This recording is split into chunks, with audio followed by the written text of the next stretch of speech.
Kineski proizvođač električnih vozila BY de kaže da je postigao veliki napredak u tehnologiji punjenja EVA, s time da je tvrtka predstavila svoju drugu generaciju Blade baterija, za koju tvrdi da se može napuniti gotovo jednako brzo kao i punjenje benzinskog automobila. Benzinski motor i dalje vlada cestom bukom, toplinom i navikom. Ali negdje u BY deovim laboratorijima za baterije taj stari ritam počinje pucati. Jer ako se ovo novo otkriće u području čvrstotnih baterija pokaže onakvim kakvim se industrija nada, stroj koji je pokretao prošlo stoljeće mogao bi početi djelovati bolno zastarjelo, a da bi se razumjelo zašto ta mogućnost toliko zabrinjava benzinski motor, prvo treba shvatiti zašto BY de nije samo još jedna automobilska tvrtka.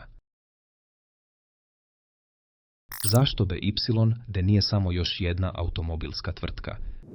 Većina automobilskih tvrtki počinje s metalom, motorima i dizajnerskim studijima. BYD je počeo s baterijama. Ta razlika na prvu zvuči mala, ali mijenja sve čim se budućnost prijevoza počne prelamati upravo unutar baterijskog paketa. Kad se prava bitka više ne vodi samo oko konjskih snaga ili dizajna karoserije, nego oko kemije, punjenja i pohrane energije, tvrtka koja najbolje razumije baterije može na kraju prepisati pravila igre na cesti. To je ono što BY te čini drugačijim od mnogih tradicionalnih proizvođača automobila. Wang Chuanfu nije izgradio BY de kao klasičnu automobilsku tvrtku, pa joj kasnije dodao znanje o baterijama. BY de je započeo kao tvrtka za punjive baterije još 90-ih godina i taj identitet baterija na prvom mjestu i dalje oblikuje način na koji se razvija. Ne razmišlja kao tvrtka koja pokušava sačuvati stari stroj. Razmišlja kao tvrtka koja ga pokušava zamijeniti nečim učinkovitijim, skalabilnijim i naprednijim. Zato BY ima toliku težinu u ovoj priči. Ne teži samo boljim vozilima. Istodobno gura naprijed arhitekturu baterija, sustave punjenja, proizvodnu razinu i lansiranje vozila, sve kao dio jedne šire strategije. Zato, kada ljudi čuju da BY radi na potpuno čvrstotnim baterijama, to nije neki nasumični znanstveni projekt skriven u laboratoriju. To je baterijska tvrtka globalnog automobilskog dosega koja pokušava oblikovati ono što dolazi nakon trenutne ere električnih vozila. I ta perspektiva mijenja način na koji gledamo sve što slijedi. Baterija koja mijenja pravila. Obična baterija za električno vozilo ovisi o tekućem elektrolitu, kemijskom mediju koji omogućuje kretanje iona između elektroda. BY-deov pristup čvrstotnim baterijama pokušava tu tekućinu zamijeniti čvrstim materijalom i upravo ta jedna promjena razlog je zašto cijela industrija tako pažljivo prati razvoj. Jer ako se ta promjena uspije primijeniti u velikoj proizvodnji, nagrada nije samo malo poboljšana baterija. To bi moglo značiti potpuno novu klasu električnog automobila. Tu obećanje postaje posebno snažno. Uspješna čvrstotna baterija mogla bi ponuditi veću gustoću energije, veću sigurnost i stabilniju strukturu baterije u zahtjevnim uvjetima. Jednostavno rečeno, to znači da bi buduće električno vozilo moglo ići dalje, pohranjivati više energije u manje prostora i biti otpornije pod opterećenjem. Zato se kompanije u cijeloj industriji sve više okreću toj ideji. To nije hajp radi samog hajpa. To je mogućnost uklanjanja nekih od najvećih kompromisa koji i dalje oblikuju način na koji ljudi razmišljaju o električnim vozilima. Nedavna izvješća navode da BY de napreduje s čvrstim elektrolitima na bazi sulfida i da je već započeo rad na procjeni izvodljivosti za industrializaciju, uključujući materijale, razvoj ćelijskih sustava i pripremu proizvodnih linija. To je važno jer pokazuje da ovo više nije samo laboratorijska znatiželja. BY de ne proučava samo kemiju. Pokušava izgraditi put od znanosti do proizvodnje. Ono što zapravo traži jest pouzdaniji električni automobil s manje kompromisa, manje slabih točaka i puno jačom tvrdnjom o budućnosti cestovnog prometa. Vremenska linija koju svi prate. Ovo je trenutak u kojem priča prestaje zvučati kao daleka znanstvena fantastika i počinje djelovati neugodno blizu. BY de ne opisuje čvrstotne baterije kao stvarnost za masovno tržište danas, ali njegov prijavljeni vremenski plan znatno je bliži nego što su mnogi očekivali. Na China All Solid State Battery Innovation and Development Summit 2025. godine tehnički direktor BY de Lithium baterija Sun Huajun izjavio je da tvrtka planira započeti demonstracije 2027. godine te ciljati širu proizvodnju oko 2030. godine. Ta vremenska linija mijenja emocionalnu temperaturu cijele rasprave. Odjednom, čvrstotne baterije više nisu samo dugoročni san zatvoren u istraživačkim radovima i konferencijskim dvoranama. Postaju nešto što investitori, dobavljači, konkurentski proizvođači automobila, pa čak i vozači moraju ozbiljno pratiti. Kad tvrtka veličine BYDA počne stavljati datume na tehnologiju, razgovor se pomiče s je li moguće na kako će se izvesti. Istodobno, i jezik kojim se opisuje ovaj napredak i dalje je važan. Izvješća sugeriraju da se tehnologija nalazi u kritičnoj fazi proboja, što upućuje na stvaran zamah, ali ne i dovršenost.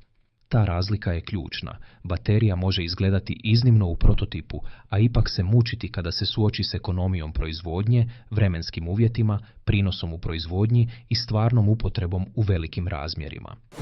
I upravo tu vremenske linije prestaju zvučati kao predviđanja i počinju djelovati kao pritisak. Zašto ovo više prijeti benzinskom motoru nego što većina shvaća?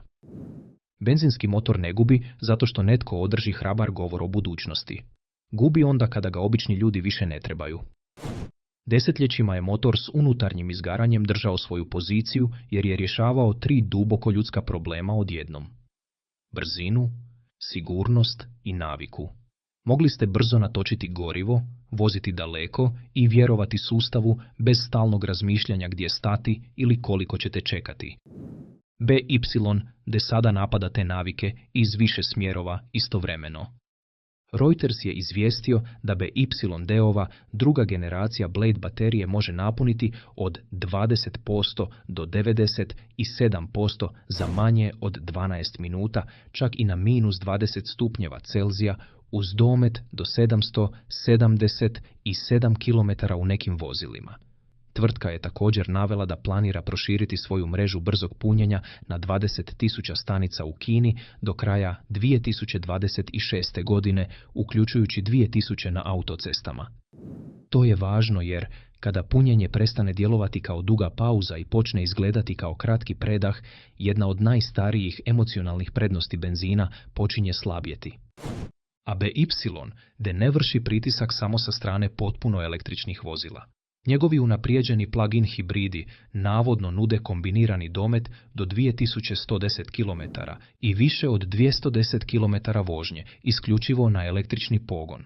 To znači da BY de pritišće benzinski motor s obje strane. Prvo, čineći čista električna vozila bržima i praktičnijima. Drugo, čineći hibride sve manje ovisnima o gorivu u svakodnevnoj vožnji. I kada se te prednosti počnu topiti, ravnoteža moći tiho počinje kliziti u drugom smjeru. Tihi problem unutar proboja.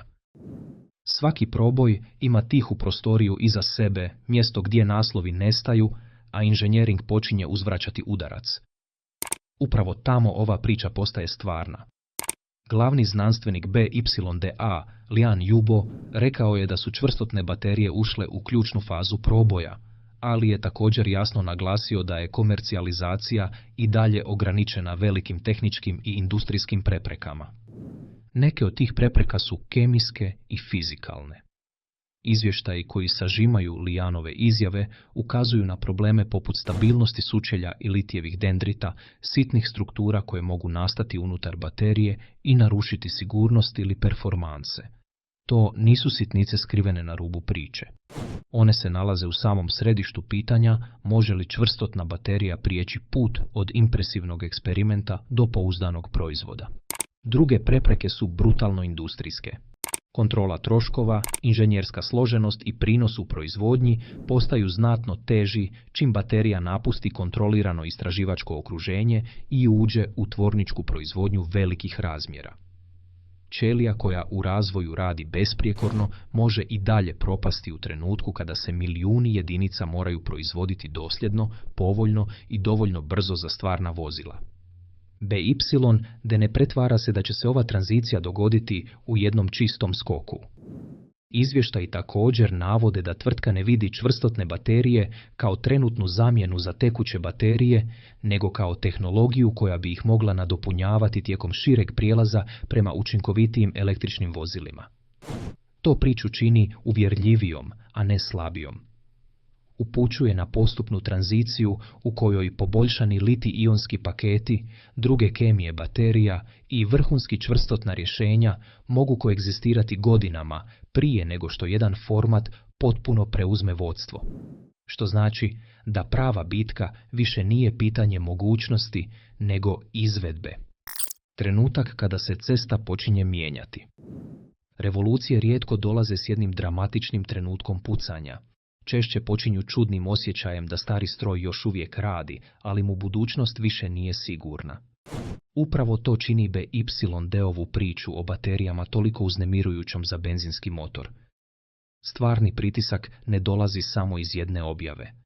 Dolazi iz toga što se više prednosti počinje slagati istovremeno. BY da već ima DNK baterija, industrijsku ambiciju i spremnost da ide dalje od uobičajenih granica jednog proizvođača automobila. Radi na kemijama sljedeće generacije, ali istovremeno širi sustave koji električni prijevoz čine uvjerljivijim u svakodnevnom životu. Ta kombinacija je važnija od bilo kojeg pojedinačnog naslova, jer tehnologije mijenjaju svijet tek kada se povežu sa stvarnim tvornicama, stvarnim proizvodima i stvarnom infrastrukturom. I to je zapravo skriveni kraj ove priče. Benzinski motor možda još uvijek dominira cestama na mnogim mjestima danas, ali dominacija nije isto što i sigurnost. Ako BY da uspije pretvoriti ovu kritičnu fazu proboja u pouzdana vozila i skalabilnu proizvodnju, onda izgaranje neće izgubiti odjednom. Gubit će postupno, dio po dio, prednost po prednost, sve dok stari sustav ne počne djelovati sporije, bučnije i manje potreban od onoga koji ga zamjenjuje. Zato pitanje više nije hoće li se baterije poboljšati. Pravo pitanje je koliko od starih prednosti benzinskog motora može preživjeti kada ih tvrtke poput BYDA počnu uklanjati jednu po jednu. Benzinski motor je i dalje tu, ali cesta ispod njega možda se već mijenja. Iako kompanije poput BYDA nastave gurati granice onoga što baterije mogu, sljedeća era prometa mogla bi stići tiše nego što je itko očekivao.